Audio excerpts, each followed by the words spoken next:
Bismillahirrahmanirrahim. Assalamualaikum warahmatullahi wabarakatuh. Innal hamdalillah wassalatu wassalamu ala Rasulillah wa ala alihi wa sahbihi wa man walah. Asyhadu an la ilaha illallah wahdahu la syarikalah.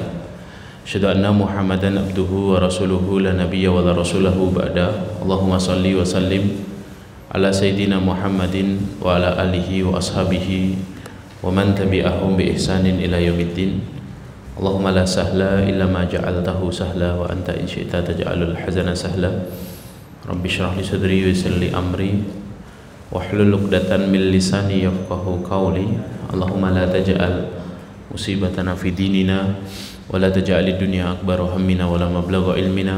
Allahumma 'allimna ma yanfa'una wanfa'na bima 'allamtana wa zidna ilma wa jannibna ma yadurruna fi dinina wa dunyana ya arhamar rahimin. Ya hayyu ya qayyum bi rahmatika nastaghith. Aslih lana syu'unana kullaha wa la taqilna ila anfusina tarfata ainin wa ba'du. Masyarul hadirin dimuliakan Allah, mari kita mulai kajian malam hari ini dengan membaca kalimatul basmalah. Bismillahirrahmanirrahim. Alhamdulillahirabbil alamin. Bersyukur kita kepada Allah Subhanahu wa taala atas nikmat dan karunia yang Allah sempurnakan untuk kita. Pada malam hari ini Allah mudahkan langkah kita kembali hadir di majlis ilmu yang kita istiqomahi bersama setelah beberapa bulan kita libur karena bulan Ramadan dan Syawal. Dan alhamdulillah Zulqa'dah, di penghujung Zulqa'dah ini Allah mudahkan kita kembali untuk bisa melanjutkan kajian rutin kita di Masjid Arafah ini. Kita memohon kepada Allah keistiqomahan dan kita memohon semoga Allah melimpahkan kefahaman untuk kita atas ilmu yang kita pelajari, dan dengan kefahaman yang baik semoga memudahkan kita untuk mengamalkannya, dan dengan amalan yang dibekali dengan ilmu dan kefahaman semoga mendatangkan rahmat Allah, dan dengan rahmatnya Allah semoga memudahkan langkah kita menuju surga. Amin Allahumma amin. Salawat bertangkaikan salam semoga senantiasa tercurah limpahkan untuk Nabi kita Muhammad sallallahu alaihi wasallam, para keluarga, para sahabat, para tabi'in, para tabi'ut tabi'in, dan orang-orang yang senantiasa istiqomah di atas jalan kebenaran. Masyarul hadirin yang muliakan Allah, agama ini, Islam, adalah agama yang sangat memperhatikan perkara makanan. Perkara makanan, bukan hanya kepentingannya untuk kekuatan fisik dan kesehatan fisik, tapi lebih daripada itu dampaknya sangat besar terhadap hati dan jiwa, sehingga kita tidak mungkin bisa membersihkan hati kita kalau kita belum membersihkan makanan kita.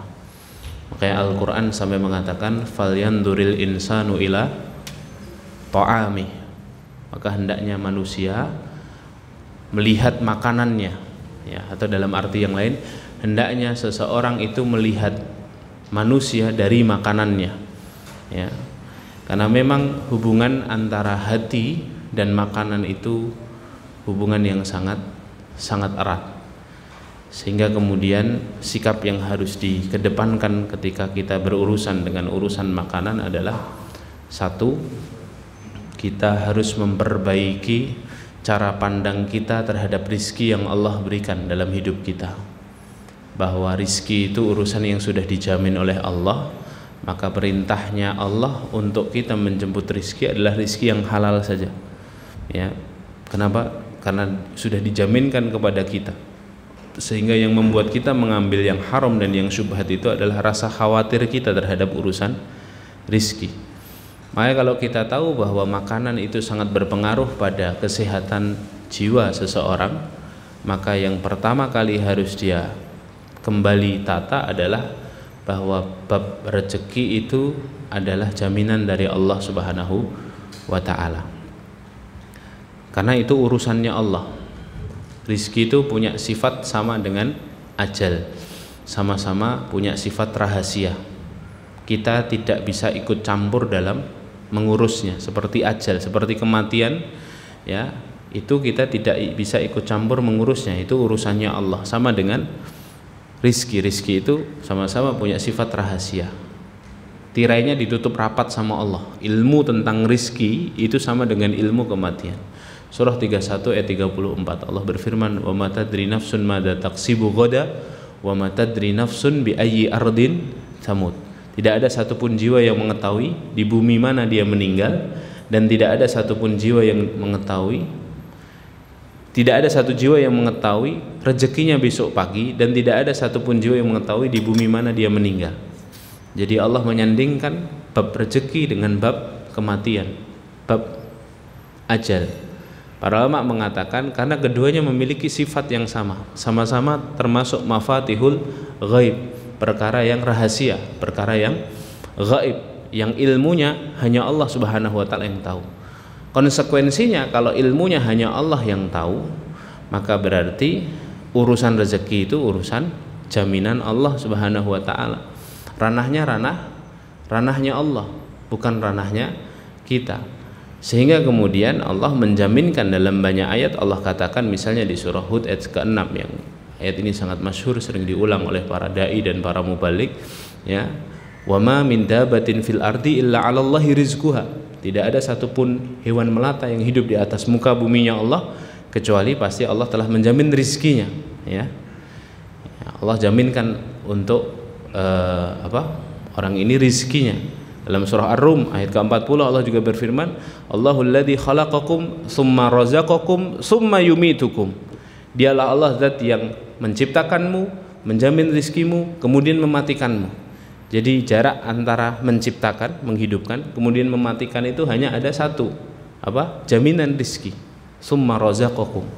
Artinya yang harus dilakukan oleh seorang mukmin kalau tahu bahwa makanan itu begitu penting dalam kehidupan hatinya adalah dia harus tahu dulu konsep bagaimana Allah Subhanahu wa taala menjaminkan rizki dalam hidupnya. Makanya dulu guru kami ketika kami masih di pesantren selalu memberikan satu doktrin, ya. Apalagi pesantren kami dulu bukan pesantren yang mengeluarkan ijazah. Dulu orang sekolah kan biar dapat ijazah, ya.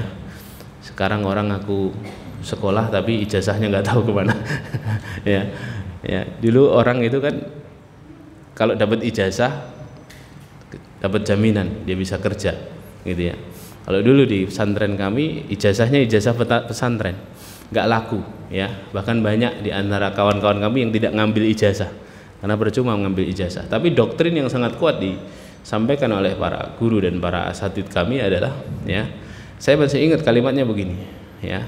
Jangan khawatir sama rizkimu, selama masih ada langit, ya, masih ada rizki buat kamu. Selama kamu masih bisa lihat langit, masih dijamin rezekimu sama Allah. Kami dulu nganggep perkataan ini perkataan yang apa ini maksudnya, gitu ya. Hanya semacam penguatan saja, biar kita tidak khawatir sama rizki. Semakin kesini ternyata kami tahu ternyata kutipan perkataan tadi itu perkataan di dalam Al-Quran, ya. Allah berfirman dalam surah Az-Zariyat ayat 22, surah 51 ayat 22. Allah berfirman apa? Wa fis sama'i rizqukum wa ma tu'adun. Dan di atas langit ada rezeki kalian dan apa yang Allah janjikan untuk kalian. Baru setelah itu kami ingat perkataan itu. Oh, ternyata rizki itu letaknya di atas langit. Berarti dulu kata ustadz kami, kata guru kami, jangan pernah kamu khawatir sama bab rizki. Selama kamu masih melihat langit berarti masih ada rizki. Karena memang tempatnya rezeki itu awal mulanya di atas langit. Hanya kemudian, ya, rizki itu Allah turunkan lewat perantara air hujan, ya. Allah sebutkan dalam awal-awal surat Al-Baqarah itu, ya. Coba buka surah Al-Baqarah ayat ke-22. Hampir mirip, ya. Surah Az-Zariyat ayat 22, surat Al-Baqarah juga ayat 22. Allah berfirman, Alladzi ja'ala lakumul arda firasya was samaa'a binaa'a wa anzala minas samaa'i ma'an fa akhraja bihi minas samarati rizqan lakum. Ya, dan Allah menjadikan untuk kalian bumi itu sebagai hamparan, was-samaa'a binaa'a, dan langit itu sebagai atap, ya. Wa anzala minas samaa'i, dan Allah menurunkan dari langit ma'an, air hujan. fa akhraja bihi minas samarati, dari air hujan itu sampai ke tanah, dari tanah kemudian Allah keluarkan berbagai macam buah-buahan dan hasil bumi, rizqal lakum, sebagai apa? Sebagai rezeki buat kalian. Berarti apa? Rezeki itu sumbernya dari atas langit, diturunkan Allah sampai ke bumi. Coba lihat, yang ada di sekitar kita ini semuanya hasil bumi, hadir. Hasil bumi. Ini kayu hasil bumi, pakaian, benang hasil bumi, karpet hasil bumi, batu, ya, semen, semuanya hasil bumi. Dan semuanya butuh air. Batu bara itu kan jadi bahan bakar, ya. Ya, batu bara terbesar, penghasil batu bara terbesar di mana? Di Kalimantan, ya. Saya pernah dakwah 1 bulan di daerah Sangatta, 7 jam dari IKN, ya. Itu ada satu kota namanya Sangatta. Kota itu dibangun karena batu bara, ya. Jadi saya karena ngajar ngaji sama petinggi-petingginya KPC, nama perusahaannya KPC. Ya, sebagian sahamnya milik Indonesia tapi saham yang lainnya milik luar negeri. Saya dipersilahkan masuk ke dalam itu, alatnya itu besar-besar sekali. Jadi orang kalau kunduran alat itu nggak kerasa alatnya, ngunduri orang. Bahkan pernah ada kejadian itu mobil besar, ya, mobil 4WD itu 2 tak, mobil-mobil kayak Hilux dan lain sebagainya, itu keunduran alat raksasa itu nggak kerasa. Akhirnya orangnya mati, ya.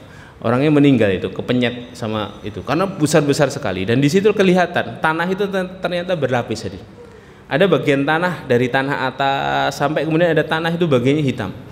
Itulah batu bara. Batu bara itu ternyata adalah kayu-kayu yang tertimbun selama ribuan tahun kemudian mengendap karena air yang kemudian setiap air hujan turun mengendap jadi batu bara seperti arang seperti itu, ya.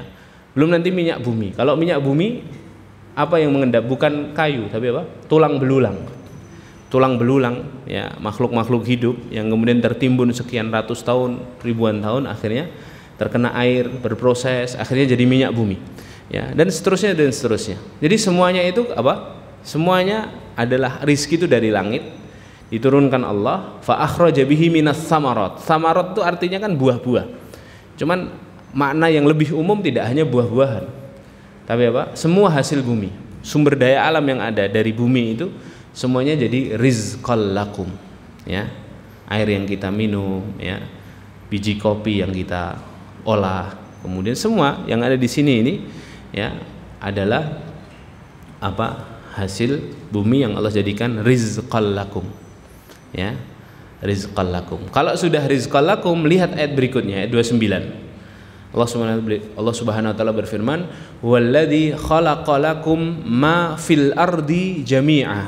Dialah Allah yang menciptakan untuk kalian apa yang ada di muka bumi jami'an, semuanya untuk kalian. Ya. Jadi awalnya dari langit diturunkan lewat proses hujan. Kemudian kalau sudah ada di bumi, itu kata Allah apa? Allah ciptakan itu semuanya untuk kalian, ya, untuk manusia, untuk hambanya Allah Subhanahu wa taala. Nah, ini konsep rezeki seperti ini kita harus paham asal usul rezeki dari mana. Sampai kemudian kami akhirnya menyimpulkan, oh, maksudnya guru kami dulu kalau kami masih bisa melihat langit, berarti kami masih punya jatah rezeki, karena proses Allah menurunkan rezeki itu akan terus-menerus berlangsung, ya, akan terus-menerus berlangsung. Ya, masalahnya pertanyaan berikutnya, hadirin dimuliakan Allah, kita ini sekarang ada di langit atau di bumi? Di langit atau di bumi? Saya ulangi ya prosesnya, ya. Rezeki ada di mana awalnya? Langit, kan? Wa fis sama'i rizqukum. Di atas langit ada rezeki kalian, kata Allah. Kemudian Allah kasih keterangan Al-Baqarah 22 apa? Fa akhraja wa anzala minas sama'i ma'an fa akhraja bihi minas samarati rizqan lakum. Kami turunkan rezeki itu lewat proses air hujan. Dari air hujan muncullah berbagai macam hasil bumi rizqal lakum. Berarti rezeki ada di mana? Ada di bumi. Sekarang pertanyaannya, kita ada di mana? Kita ada di mana? Di langit atau di bumi? Kitanya ada di bumi, tapi kita ini ada di kota Solo. Allah hanya kasih keterangan diturunkan ke bumi. Buminya sebelah mana itu nanti ada proses berikutnya. Ada orang Solo rezekinya di Boyolali, ada orang Boyolali rezekinya di Korea Selatan, ada orang Jakarta rezekinya di Solo. Makanya kemudian Allah katakan dalam lanjutan ayatnya masih di surah Al-Baqarah di ayat ke-168, ya ayyuhan nas kulu mimma fil ardi halalan thayyibah. Wahai manusia, carilah makanan yang ada dari bumi ini yang halal dan thayyib. Kita hanya ditugasi Allah untuk ikhtiar. Sudah dijamin barangnya ada, tapi sebagai bentuk ikhtiar seorang hamba, dan dalam ikhtiar itu nanti Allah nilai bagaimana prosesnya. Kita ambil yang syubhat atau yang haram, kita senggol yang halal, kita senggol yang haram atau yang syubhat, atau kita cukupkan yang halal-halal saja. Itu prosesnya namanya proses ikhtiar. Ya, perintahnya Al-Baqarah 168. Ya. Sehingga kemudian hadirin muliakan Allah, kalau kemudian kita ini tahu bahwa konsep rizki ini memang rizki itu harus ada pergerakan untuk mengambilnya, Allah Subhanahu wa ta'ala meminta kita untuk bergerak, untuk mencari yang halal-halal saja. Sejatinya Allah Subhanahu wa ta'ala sedang menempa kita. Apakah kita ini mencukupkan pada yang selain yang halal, sehingga kemudian itu sangat berpengaruh kepada kehidupan hati kita, atau kita akan berusaha untuk mencari yang halal-halal dan thayyib saja, sehingga kemudian itu juga berpengaruh kepada hati kita. Jadi sekali lagi, kalau kita harus mencari rizki yang halal, maka kita harus tahu bagaimana konsep rizki ini yang benar, bahwa rizki itu ternyata sesuatu yang sudah dijamin oleh Allah, ya. Dan kemudian kita hanya diminta untuk berikhtiar saja, ya, menjemput rizki itu. Dan hasilnya bukan berapa banyak yang kita dapat, tapi hasilnya hasil ikhtiar kita itu. Tapi sudah jaminan Allah Subhanahu wa ta'ala.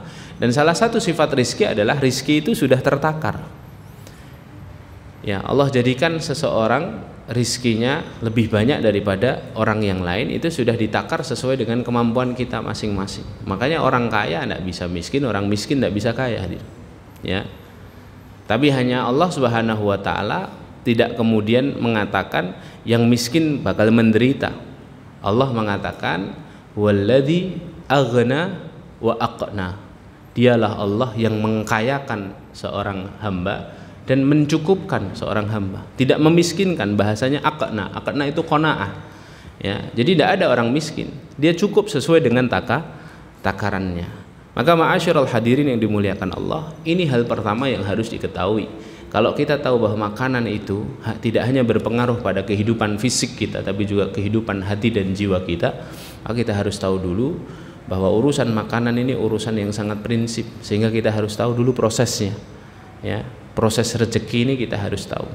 Yang kedua yang harus kita tahu, kalau makanan itu adalah urusan yang sangat prinsip dalam agama ini, kita harus tahu bahwa makanan itu termasuk urusan pokok dalam agama.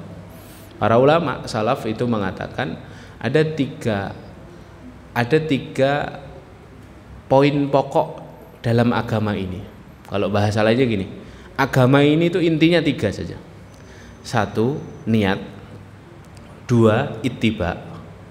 Tiga, urusan makanan. Kehati-hatian kita dalam urusan makanan. Satu, niat. Niat ini memiliki kedudukan yang tinggi di dalam Islam, ya. Innamal a'malu binniyat wa innamal likulli imri'in ma nawa, ya. Niat. Jadi celaka tidaknya seseorang itu tergantung niatnya, kan. Berapa banyak orang yang punya amalan banyak, amalan tinggi, amalan mulia, tapi gara-gara dia menyimpang dalam urusan niat, jadi masukkan Allah pertama kali ke dalam neraka. Hadisnya kita sudah tahu, hadis 3 orang itu, yang satu mujahid, yang satu alim penghafal Quran, yang satu orang dermawan, gara-gara salah niatnya suhiba ala wajhi faulqiya finnar, diseret wajahnya, dimasukkan ke dalam neraka. Berarti urusan niat ini urusan penting. Yang kedua urusan ittiba, ya, ittiba, beramal, beribadah sesuai dengan tuntunan, sesuai dengan petunjuk dari Rasulullah Sallallahu alaihi wasallam. Ini juga urusan penting dalam agama ini, karena tidak mungkin kita bisa beribadah, kita bisa beramal soleh tanpa tuntunan, tanpa kita berittiba kepada manusia teladan, yaitu Rasul Sallallahu alaihi wasallam. Nah, yang ketiga, ini yang paling menentukan, makanan. Sikap warok kita dalam urusan makanan. Ya, karena gara-gara makanan ini yang pertama dan kedua sulit untuk dilakukan. Para ulama salaf mengatakan, ya inti beragama itu tiga ini. Satu, niat. Segala sesuatu niatnya harus berharapnya kepada Allah Subhanahu wa taala, lillahi taala. Yang kedua, ittiba'nya harus sesuai dengan apa yang dicontohkan dan yang diarahkan oleh Nabi SAW. Yang ketiga, urusan makanan, karena makanan ini penggerak. Tidak hanya penggerak fisik, tapi dia juga penggerak pikiran, penggerak hati, ya. Makanya Rasulullah SAW bersabda, man nabata lahmuhu minas suhti fannaru aula bih.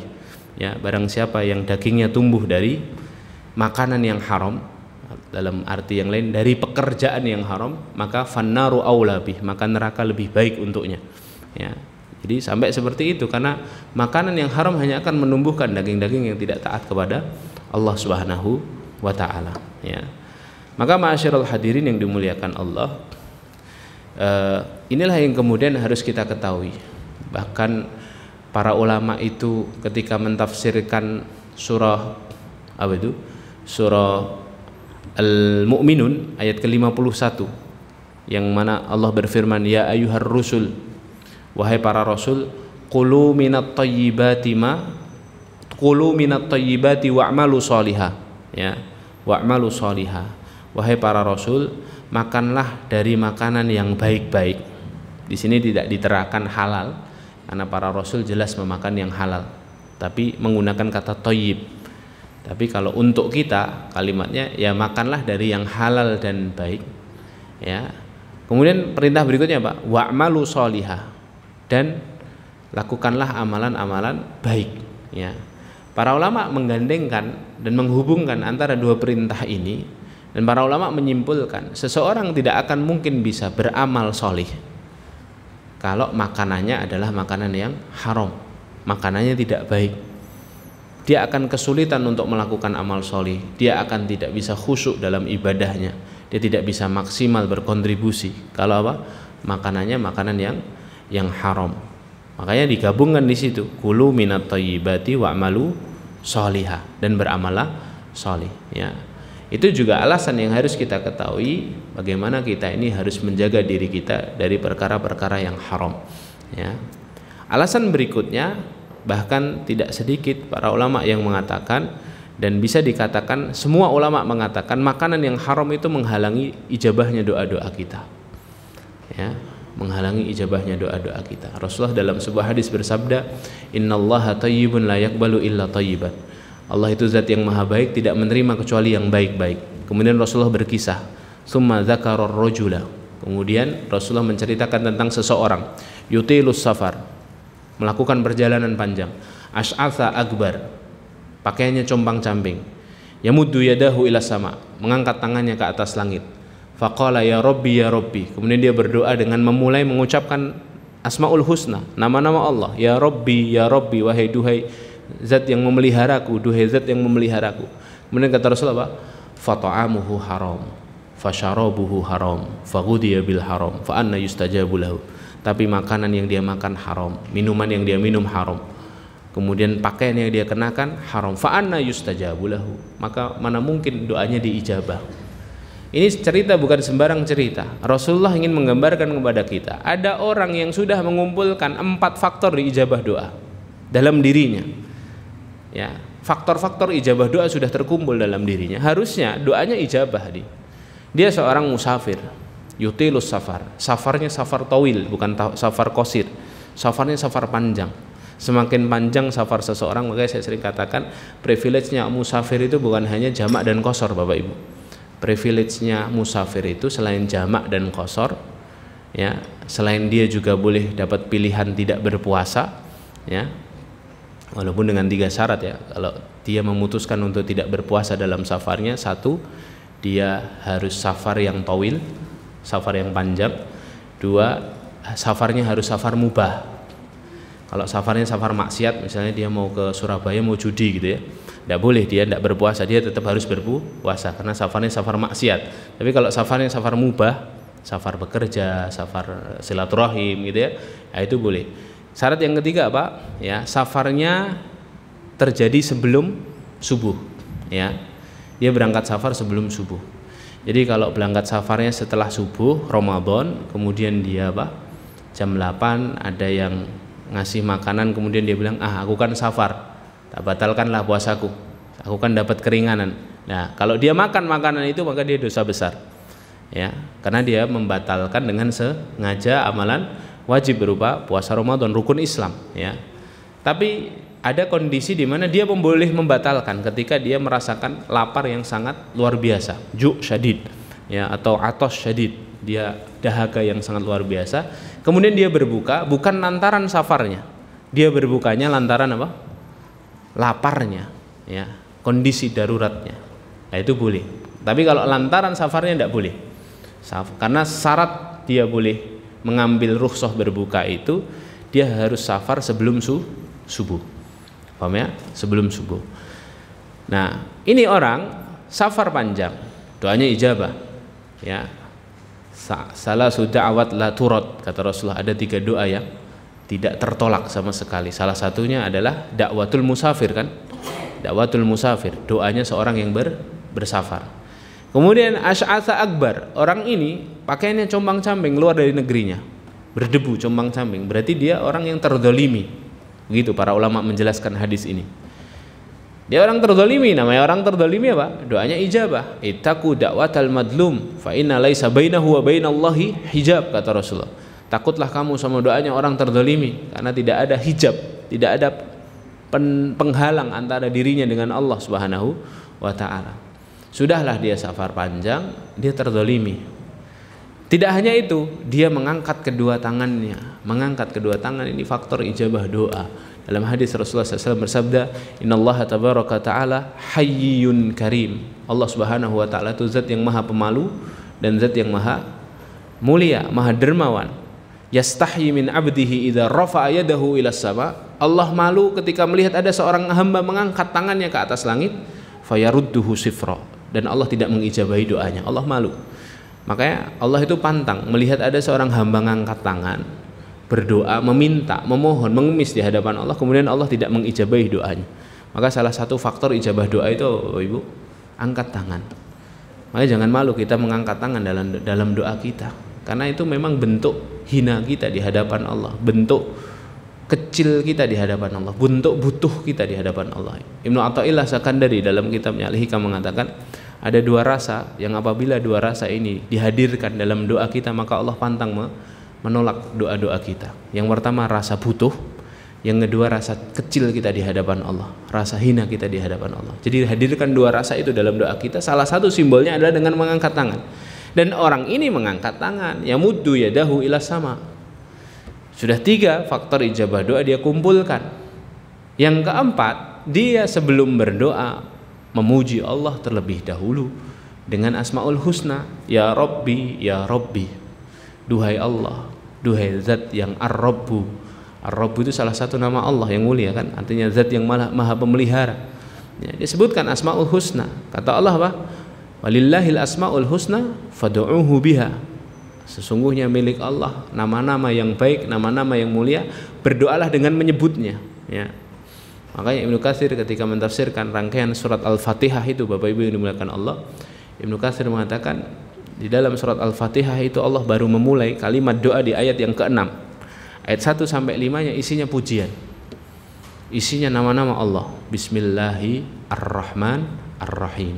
Alhamdulillahi rabbil alamin. Maliki yaumid. Ar-Rahman Ar-Rahim. Maliki yaumiddin.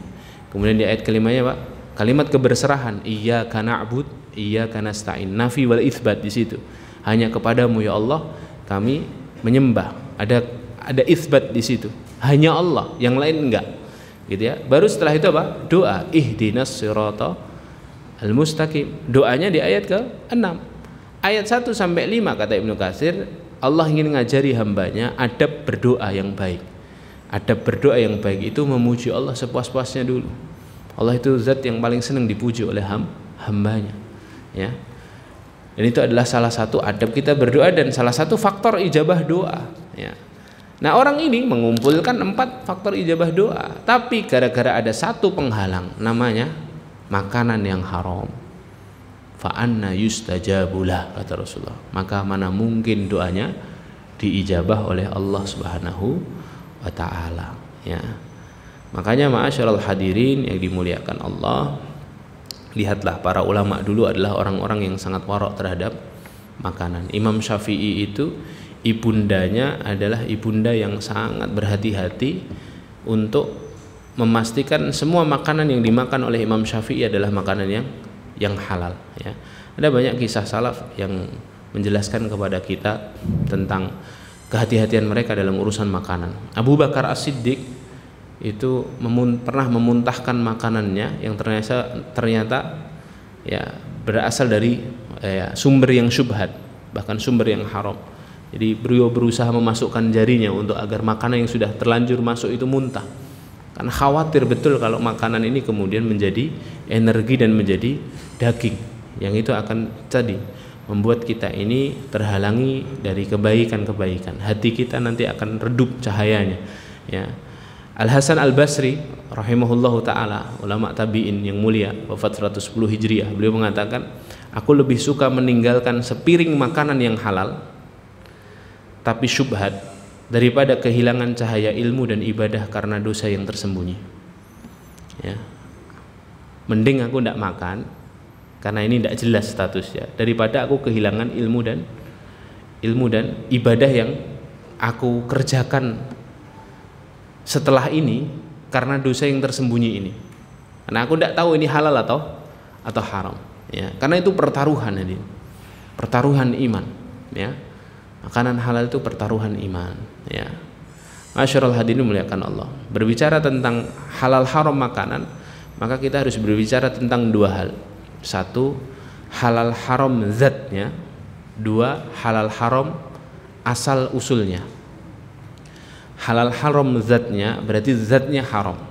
Dan hari ini yang paling harus diwaspadai adalah soal zat ini, ya.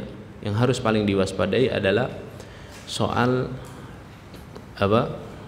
binatang sembelihan. Binatang sembelihan ini harus sangat waspada, ya. Dari mana kita memakan binatang sembelihan ini, ayam terutama, bebek, ya. Nggak bisa kita sembarangan masuk ke warung kemudian kita beli. Ini akhir zaman, ya. Kita harus betul-betul detail apa yang kita makan ini. Yang kita makan benar-benar valid enggak ini dari penyembelihan yang halal, ya. Berapa banyak saya temukan, ya, fakta di lapangan, ya.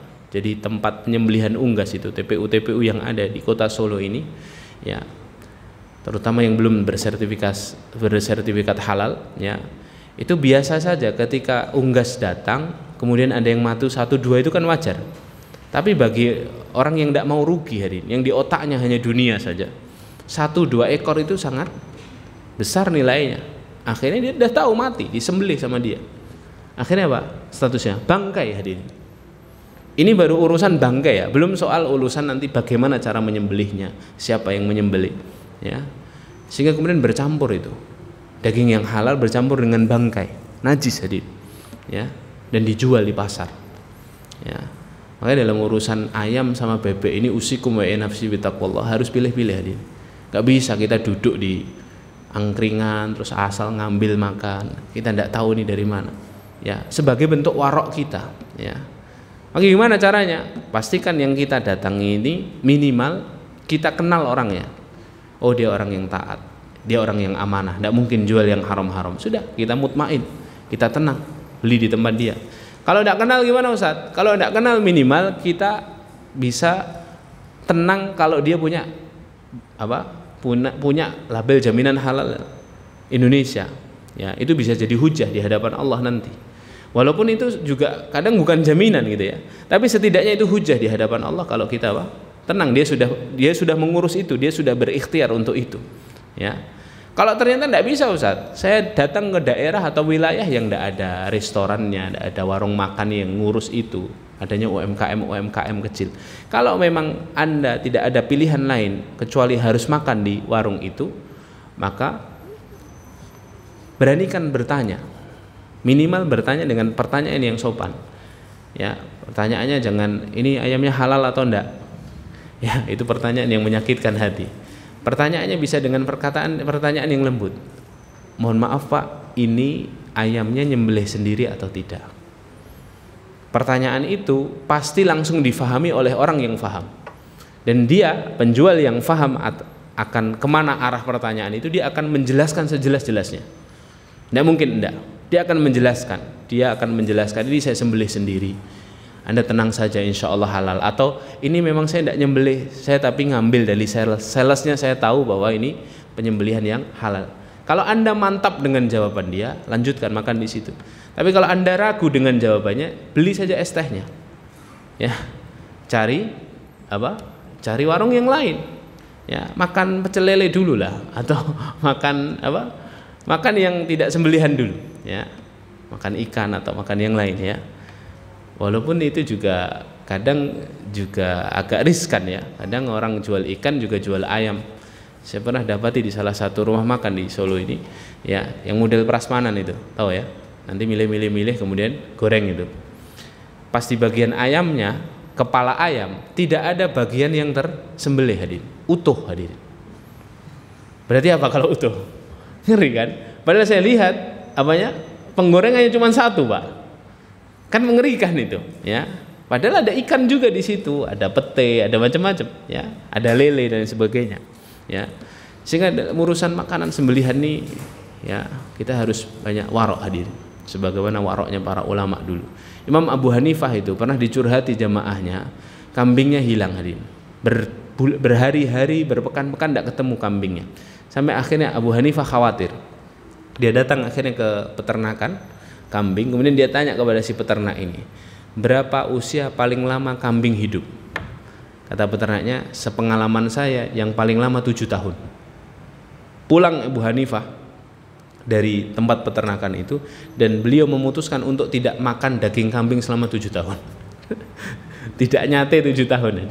Kenapa? Khawatir daging yang dimakan adalah daging dari kambing yang hilang punya jamaahnya ini, disembelih orang kemudian dijual.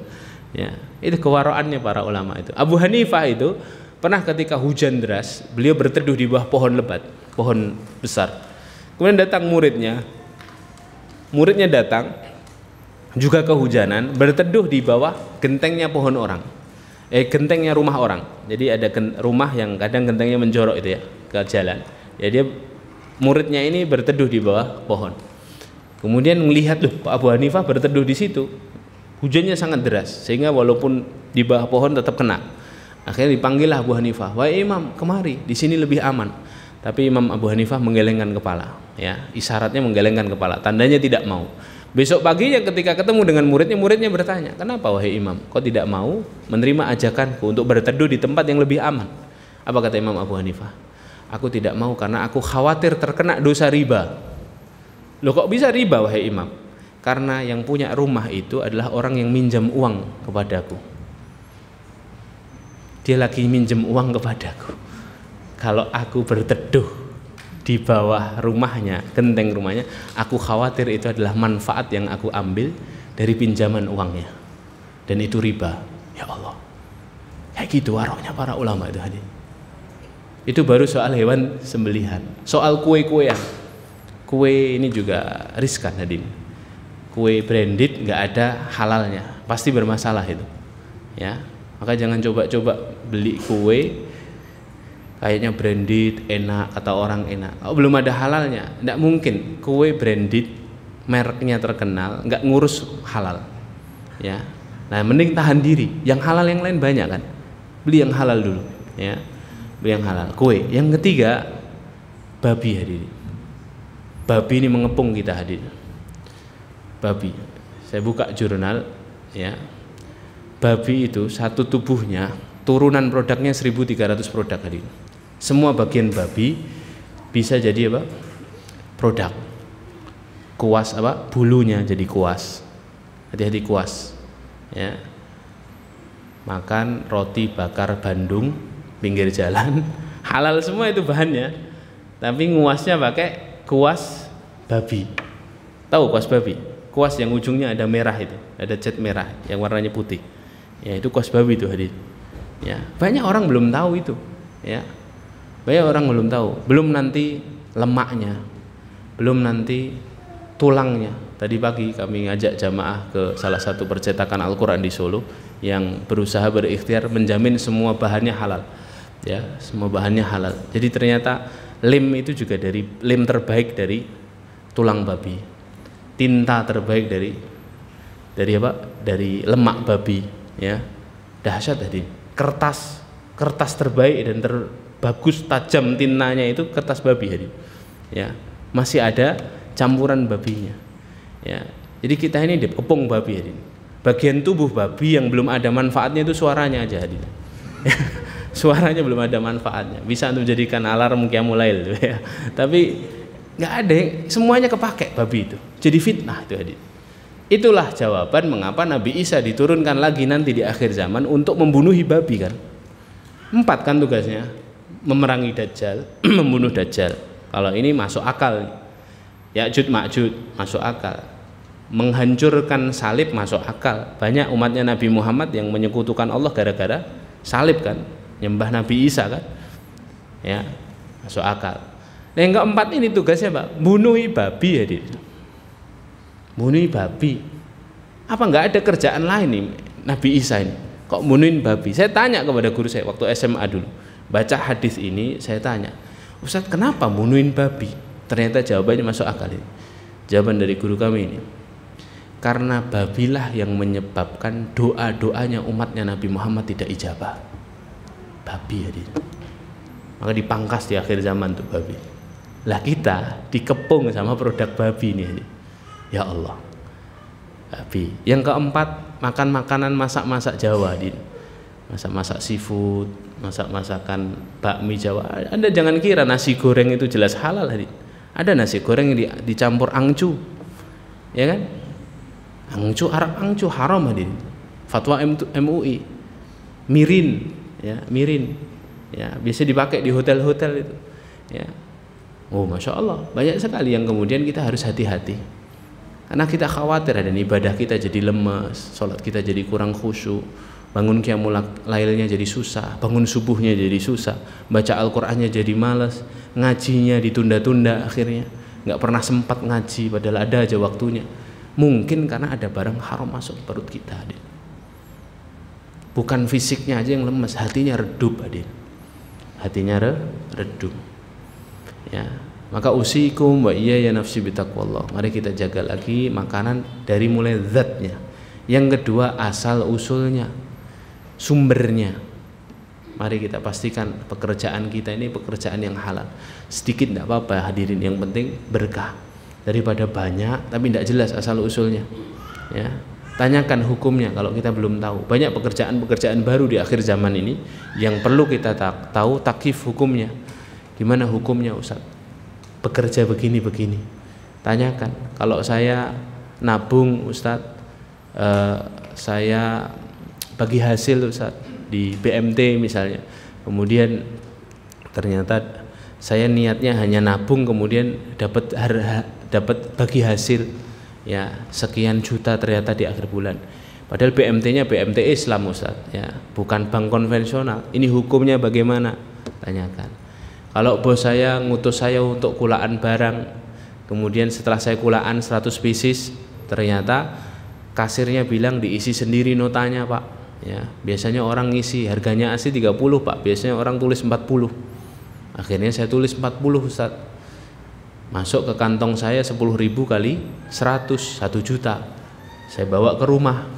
Halal atau enggak Ustaz kalau saya berikan roti Sabita yang halalnya halal Indonesia? Rotinya halal hadirin. Tapi sumbernya syubhat, bahkan haram. Ya, dia sudah digaji oleh bosnya. Enggak boleh asal ngasih markup, margin gitu kan. Ya. Itu margin itu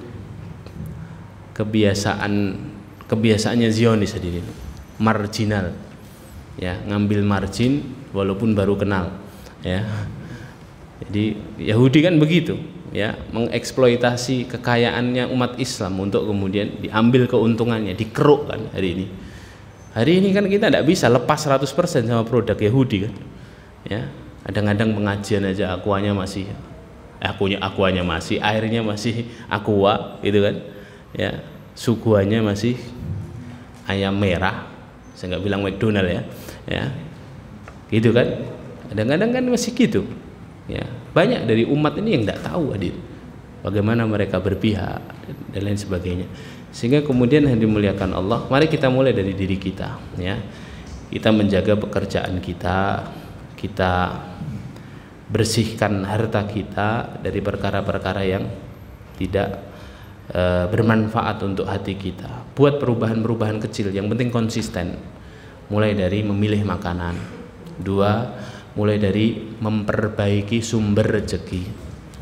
Yang ketiga, menjauhi yang syubhat-syubhat, ya, menjauhi yang syubhat-syubhat. Yang keempat, minta terus sama Allah agar ditunjukkan yang benar itu benar, yang salah itu salah. Doa yang diajarkan, dan doa ini kalau bisa jangan luput dalam setiap zikir dan munajat kita hari ini. Allahumma arinal haqqo haqqo warzuqna tiba'ah wa arinal batila batila warzuqna jinabah. Doa ini sudah kita hafal sejak kita kecil hadir. Cuman kita kadang lupa mengetahui bahwa dalam doa ini ada makna yang sangat dalam hadir. Allahumma ya Allah, arinal haqqo haqqo. Perlihatkan kepada kami yang benar menurut kami, benar menurutmu ya Allah. Setelah kau perlihatkan ya Allah, warzuqna tiba'ah. Mampukan kami untuk mengikutinya. Doanya 2 hadir. Minta, kemudian Pak, mampukan. Kenapa? Kadang ada orang yang tahu ilmunya tapi belum mampu mengamalkannya. Sebaliknya doa berikutnya, ya Allah, perlihatkan kepada kami yang batil itu batil, warzuqna jinabah, dan mampukan kami untuk menjauhinya. Kadang-kadang kita tahu ini salah, ini maksiat, ini dosa, tapi kita belum mampu menjauhinya. Maka doanya dengan doa ini, ya, agar Allah mampukan kita, ya, perubahan sedikit demi sedikit, yang penting kemudian berarah kepada arah yang lebih baik. Semoga itu menyembuhkan hati kita, membuat hati kita kembali menyala, bersinar, ya. Dan satu doa yang diajarkan oleh Allah untuk orang-orang beriman, ini doa dibaca oleh orang-orang beriman nanti di akhirat, tapi sudah diajarkan oleh Allah di dunia. Doa cahaya namanya, ya, doa cahaya. At-Tahrim ayat 7. Rabbana atmim lana nurana waghfir lana innaka ala kulli syai'in qadir. Ya Allah, sempurnakan untuk kami cahaya kami. Cahaya apa itu? Cahaya petunjuk. Biar disempurnakan terus sama Allah, tidak redup. Waghfir lana, kalau ada salah ya Allah, ampuni kami. Ini doa cahaya kata para ulama.